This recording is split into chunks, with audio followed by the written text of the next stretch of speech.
Ako ba inintindi mo kahit minsan? Hindi.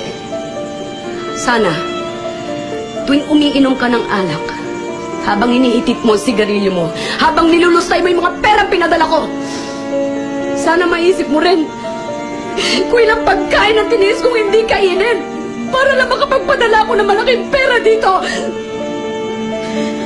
Sana, habang nakahiga ka dyan sa kutsyon mo, natutulog, maisip mo rin kung ilang taong kong tiniis ang matulog mag-isa habang nangungulila ako sa yakap ng mga mahal ko.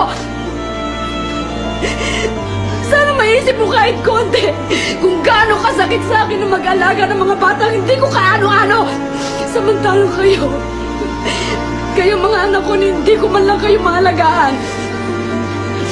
Kung hindi mo ako kayang ituring bilang isang ina, respetuhin mo na lang ako bilang isang tao.